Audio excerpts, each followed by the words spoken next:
तो चुनाव आयोग बनाम विपक्षी दलों के बीच अब जो वोटर राहुल गांधी का आरोप, विपक्ष का आरोप वोट चोरी और चुनाव आयोग अब उस पर प्रेस कॉन्फ्रेंस, एक बयान जो प्रेस रिलीज जारी की चुनाव आयोग में, उसको लेकर के विपक्ष सवाल उठा रहा है, जिसमें चुनाव आयोग कह रहा है कि आपको समय रहते बताना चाहिए था। अगर चुनाव आयोग के नजरिए से तो देखें कि अगर आपको कमियां थी तो आप समय रहते क्यों नहीं बता सकते थे। देखिए, ये बहुत ही हास्यास्पद तर्क है और मैं इसको कई बार कह चुका हूँ कि जैसे थानेदार आपके इलाके में डकैती डाल दे पुलिस वालों के साथ मिलके, लोगों को मारे पीटे, उनके घरों को लूट ले, उसके बाद जब थानेदार पकड़ा जाए तो वो ये कहे कि भाई इन लोगों ने तो बताया ही नहीं कि थानेदार को डकैती नहीं करनी चाहिए, चोरी नहीं करनी चाहिए। यही हालत हमारे चुनाव आयोग की हो गई है। भैया, गहन पुनरीक्षण करने के लिए तुम घर से बाहर निकले थे, तुम चिल्ला चिल्ला के कह रहे थे हमें लिस्ट ठीक करनी है, हमें लिस्ट ठीक करनी है। तो लिस्ट ठीक करने की पहली जिम्मेदारी तुम्हारी थी। तुमने वोट चोरी किया, तुमने मरे हुए लोगों को जिंदा कर दिया, जिंदे लोगों को मार दिया, और ऐसा घपला किया कि बीएलओ ने नॉट रिकमेंडेड लाखों लोगों को कर दिया। अब ये नॉट रिकमेंडेड की कैटेगरी कहां से आई, इसका जवाब देने के लिए आप तैयार नहीं। लाखों लोगों के खुद से बीएलओ ने साइन करके फॉर्म जमा कर दिए, वो कैमरे पे पकड़े गए। ये तमाम फ्रॉड और भ्रष्टाचार चुनाव आयोग के नेतृत्व में एसआईआर के बहाने बिहार के अंदर हुआ। अब जब सुप्रीम कोर्ट ने कह दिया 65 लाख कौन लोग हैं उसको बताओ, तब ये आए हैं, रोना रो रहे हैं, छाती पीट रहे हैं, कह रहे हैं पार्टी वालों ने तो हमें बताया ही नहीं, हमें तो उस लोगों ने कहा ही नहीं कि चुनाव आयोग चोर है, चुनाव आयोग चोर है। तो मैं कहता हूं बिहार के लोगों से, भैया घर घर में बाहर सामने लिख के टांग दो चुनाव आयोग चोर है। भाई यही तो चुनाव आयोग कह रहा है। चुनाव आयोग का कल का जो बयान है, चुनाव आयोग सार्वजनिक रूप से कह रहा है कि हाँ हमने चोरी की है, लेकिन लोगों ने हमें नहीं बताया, पार्टियों ने। और पार्टियों से भी हट जाइए, क्या आप पार्टियों पे ही क्यों डिपेंड हैं? आपने लोगों से संवाद किया, इस सूची को सार्वजनिक किया। सूची जब आपने सार्वजनिक किया, क्या वो पढ़ने लायक सूची थी, रीडेबल थी? आपने उस सूची को इतना छिपा के रखा कि सुप्रीम कोर्ट को कहना पड़ रहा है कि एक क्लिक पे कोई भी आदमी अपने वोट के बारे में सर्च कर सके, ऐसी व्यवस्था दो।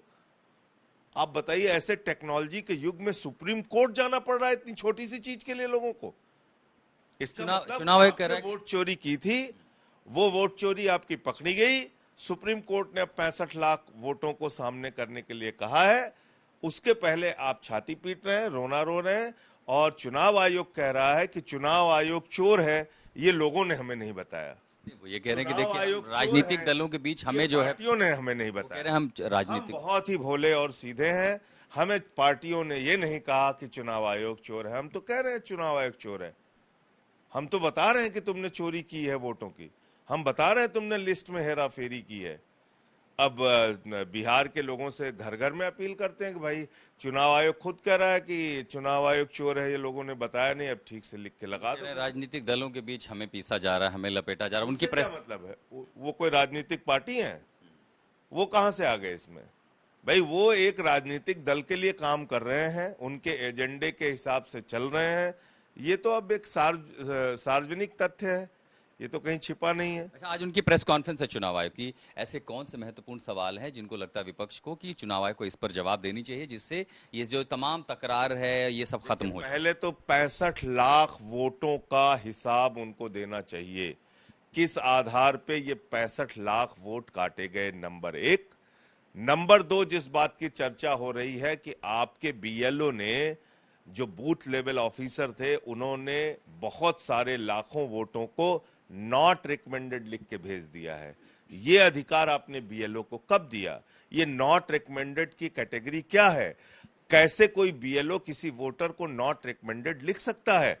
और क्या उस आधार पर उसका वोट काटा जाएगा या जोड़ा जाएगा, या उसका भविष्य क्या है, ये बताना चाहिए चुनाव आयोग को। दूसरी बात यह है कि बिहार में जिन इलाकों में बाढ़ है, जो आपने, अब तो खैर चलिए आधार के लिए सुप्रीम कोर्ट ने कह दिया कि आधार मान्य होगा, वरना आप उन इलाकों में अपनी ये प्रक्रिया कैसे लागू करेंगे? 1 महीने के अंदर बिहार के लोगों का आपने चुनावी अधिकार, चुनावी मतदान का अधिकार घोटने के लिए, उनका गला घोटने के लिए आपने ये प्रक्रिया लाई। इसको आप इम्प्लीमेंट कैसे करेंगे, कैसे वो व्यवहारिक रूप से वहां लागू हो सकता है, ये बताइए ना। 8 करोड़ मतदाताओं को आप कैसे इतने ही कम समय में वेरीफाई कर लिए और आपने सब कुछ कर लिया। तो ये सारी चीजें चुनाव आयोग को आज जवाब देना चाहिए। 3 सवाल आम आदमी पार्टी की ओर से भी उठाए गए हैं और महत्वपूर्ण सवालों पर देखेंगे चुनाव आयोग का रुख क्या रहेगा। बड़ा एक दिन। इंपॉर्टेंट बात मैं आपको और बता दूं, आप सारे लोग इस बात के गवाह हैं, क्या दिल्ली में हमने एक एक चीज बताई नहीं थी?